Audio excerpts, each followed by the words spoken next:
Hello everyone, एक बार फिर से आप सभी का स्वागत है दोस्तों। इस पर्टिकुलर वीडियो हम साइंस पेडागोगी, जो आपका साइंस पेडागोगी दोस्तों सीटेट एग्जाम के लिए या इसके अलावा कोई भी एलिमेंट्री लेवल का एग्जामिनेशन है, ओके, जहां आपसे साइंस का पेडागोगी पूछता है तो उसके लिए कुछ इंपॉर्टेंट क्वेश्चन हम डिस्कस करेंगे। प्रीवियस ईयर का क्वेश्चन है दोस्तों और कुछ नए क्वेश्चन भी हैं। अब बहुत सारे प्रीवियस ईयर के क्वेश्चन एज इट इज आपके एग्जाम में रिपीट हो जाते हैं, तो आपके लिए हेल्प करेगा दोस्तों। सारे क्वेश्चन को हम कंसेप्चुअली डिस्कस करेंगे, ओके। क्वेश्चंस के थ्रू हम कंसेप्ट सीखेंगे दोस्तों, ताकि इसके अलावा अगर कोई और भी क्वेश्चन आ जाता है तो आप कंसेप्ट वाइज उसको अच्छे से सॉल्व कर पाएं। आइए स्टार्ट करते हैं क्वेश्चन नंबर फर्स्ट से। पेडागोगी का क्वेश्चन है दोस्तों, अच्छा लेवल रहता है इसका, तो आपको जरूर इसको अच्छे से समझना चाहिए।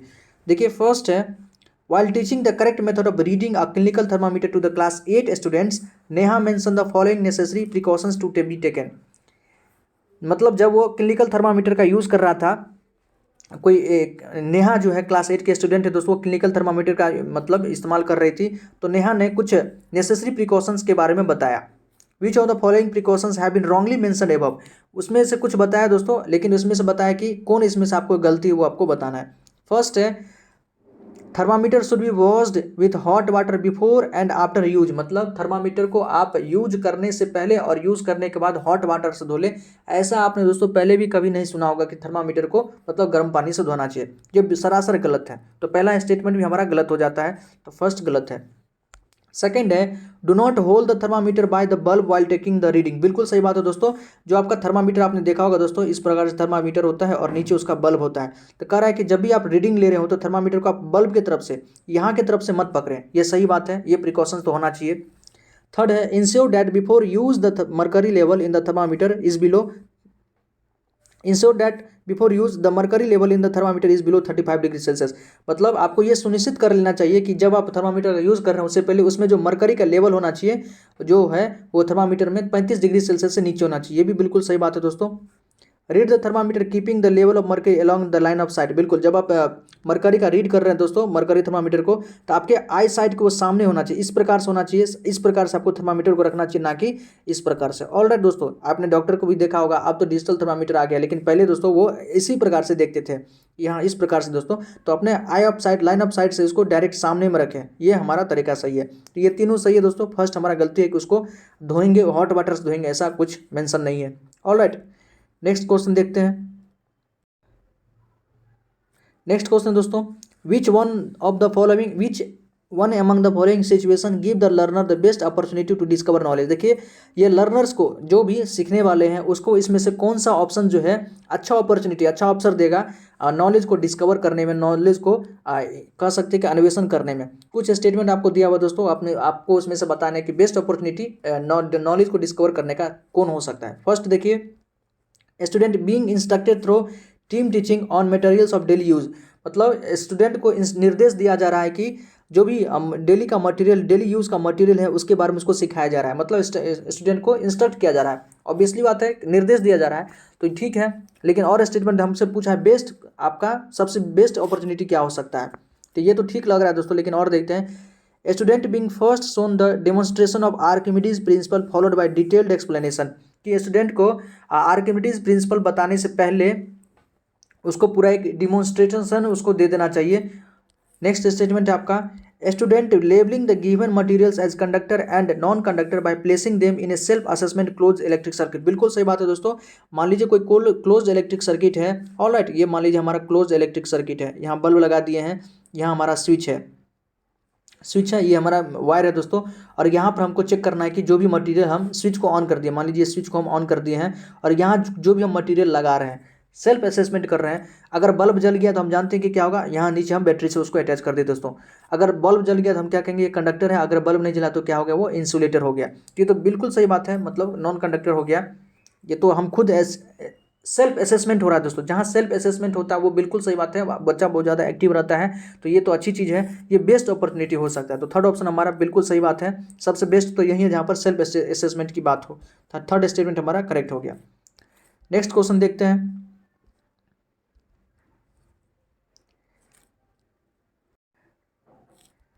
नेक्स्ट दोस्तों, वेरी वेरी इंपॉर्टेंट क्वेश्चन है, आपके आगे पॉइंट ऑफ व्यू से लिए भी आपको, मतलब कह सकते हैं कि डिग्री जो आप कोर्स कर रहे हैं, बीएड का कर रहे होंगे या आगे भी कुछ करेंगे तो, या डीएलएड का कर रहे हैं तो वहाँ ये टर्मिनोलॉजी माइक्रो टीचिंग बहुत ज़्यादा यूज होता है, इसके बारे में आपको जानकारी होना चाहिए। देखिए ड्यूरिंग टीचर एजुकेशन, जब आप टीचर एजुकेशन ले रहे होते हैं तो micro teaching refer to which of the following, micro teaching वहाँ पर क्या रेफर करता है? माइक्रो मतलब सूक्ष्म दोस्तों, टीचिंग मतलब सूक्ष्म तरीके से उसको सिखाया जाता है, छोटे छोटे लेवल पे आसानी से उसको तोड़ के समझ सकते हैं।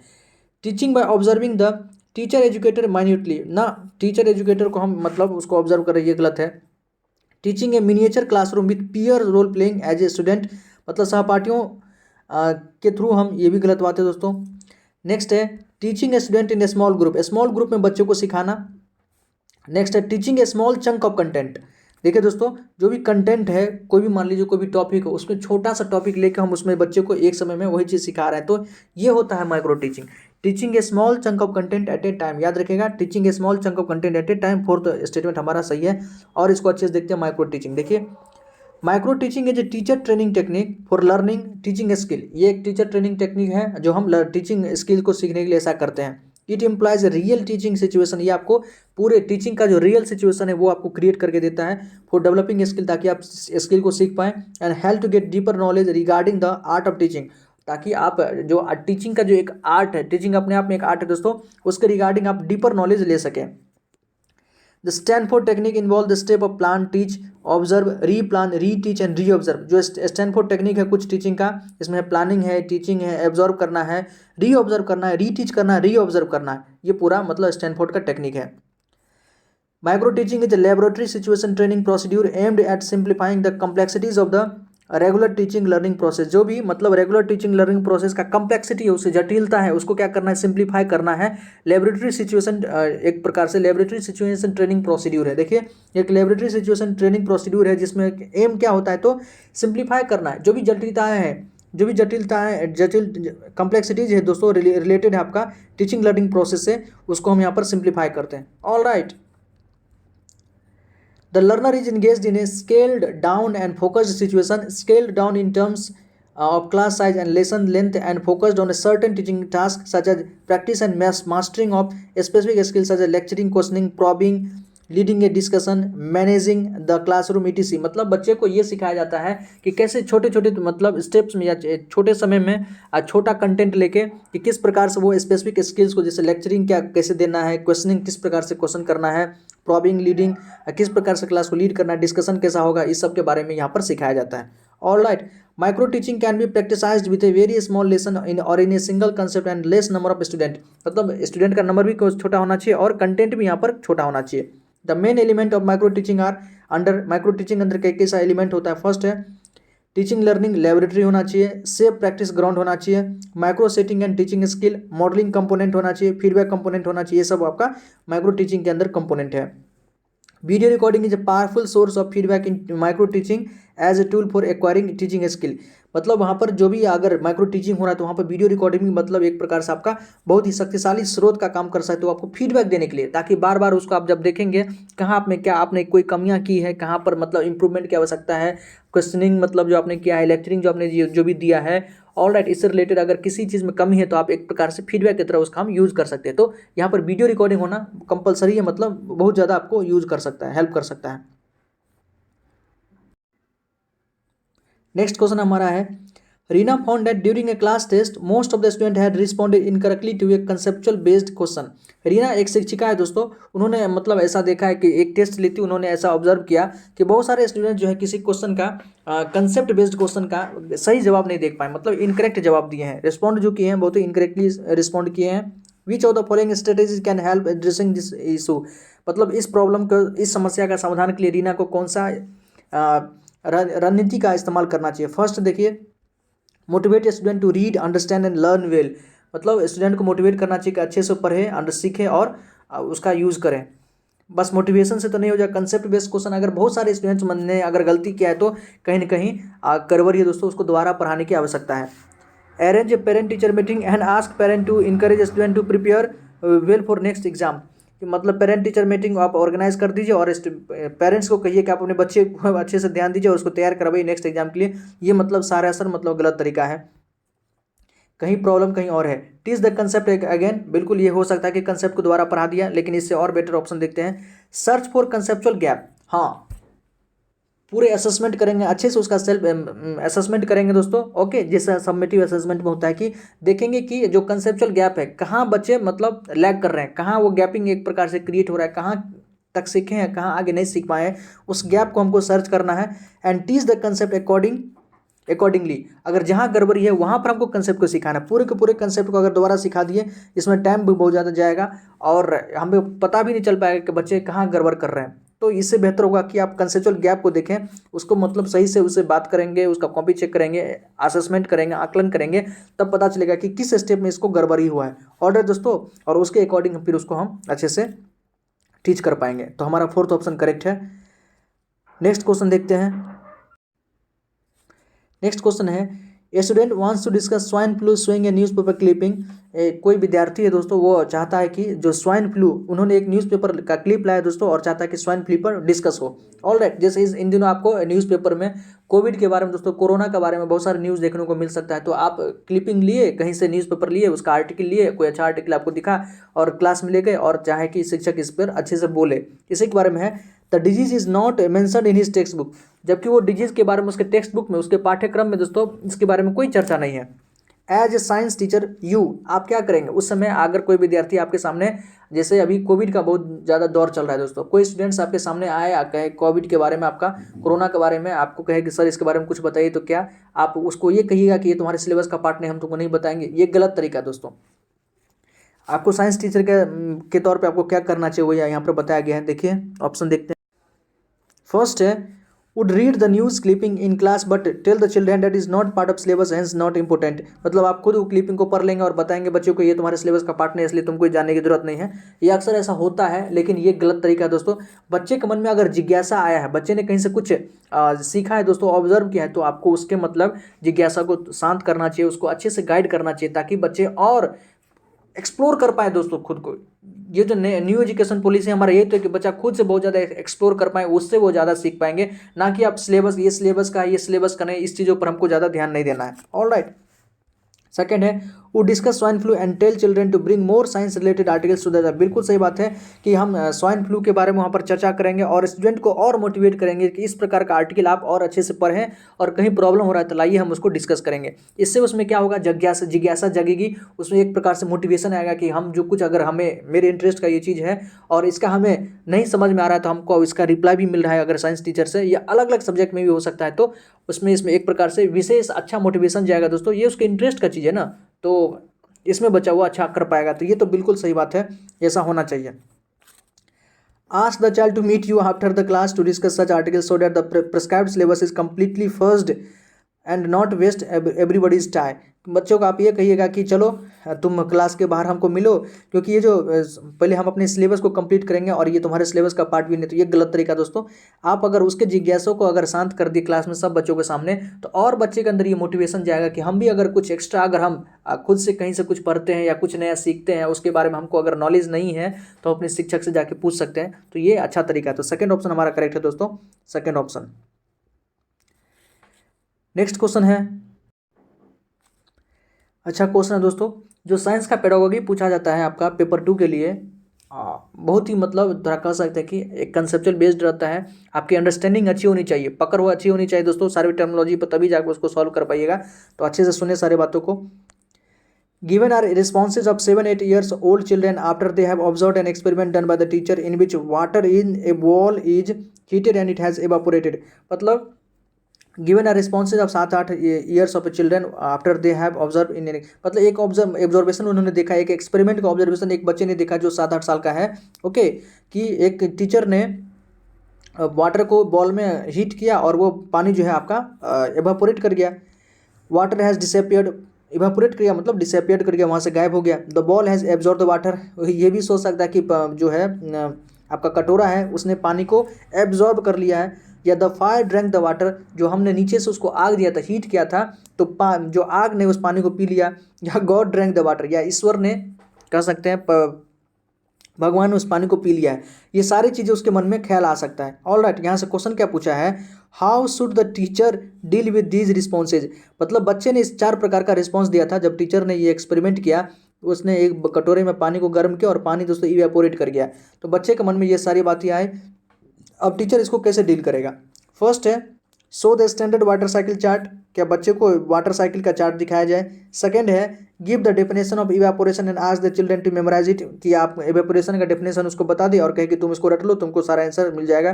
थर्ड है initiate discussion to revisit their ideas, पूरे इस डिस्कशन को दोबारा से मतलब एक अच्छा सा डिस्कशन किया जाए ताकि उसके आइडियाज़ को दोबारा से रिविजिट किया जाए। और फोर्थ है tell the children that they are wrong, बच्चे को बस ये कह दे कि तुम गलत हो, ये सब कुछ नहीं होता है। तो सबसे बेटर ऑप्शन दोस्तों यही है कि एक अच्छा डिस्कशन शुरू किया जाए। जब ये डिस्कशन होगा, डिबेट होगा दोस्तों, तो बच्चों को और अच्छे से समझ में आएगा कि हमने पानी को गर्म किया, पानी को हमने गर्म किया दोस्तों, पानी में हीट गया, हीट जैसे होता है तो पानी इवेपोरेट हो जाता है और पानी इवेपोरेट होकर वाटर वेपर बन के एटमॉस्फेयर में चला गया। तो इस प्रकार से यदि हम डिफिनेशन बताएंगे उसको, तब जाके उसको वाटर साइकिल के बारे में बताएंगे, तब उसको वाटर साइकिल भी अच्छे से समझ आएगा और ये चीज़ भी उसको अच्छे से समझ में आएगा। तो थर्ड ऑप्शन हमारा मोर करेक्ट है, थर्ड ऑप्शन करेक्ट है।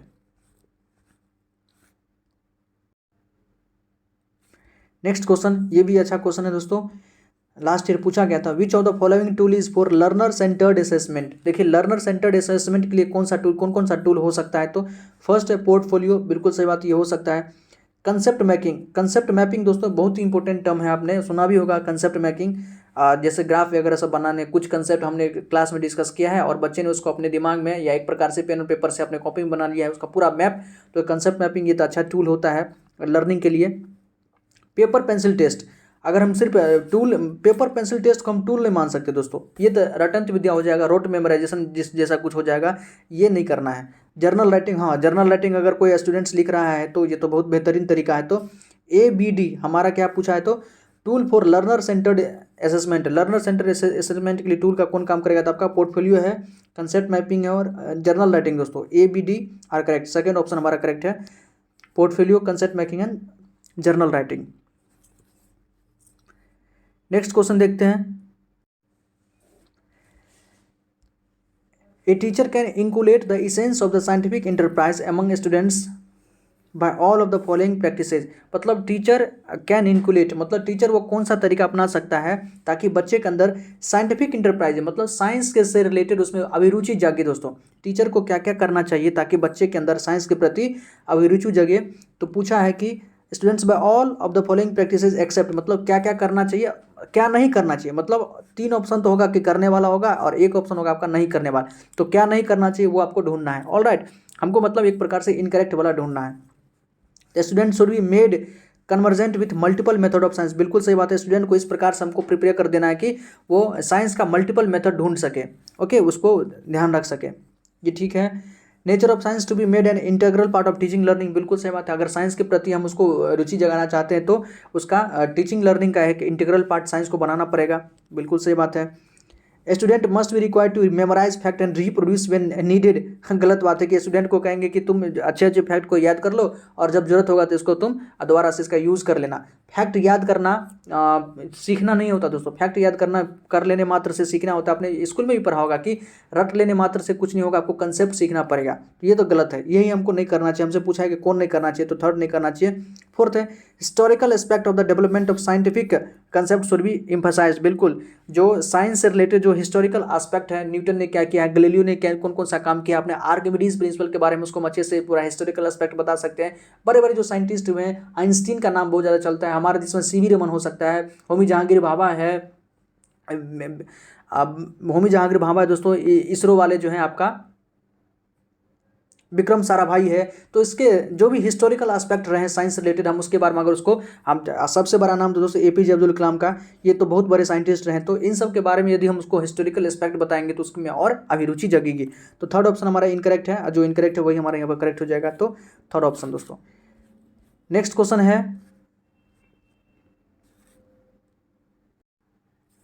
ये NCF 2005 से क्वेश्चन है दोस्तों, इंपॉर्टेंट क्वेश्चन है।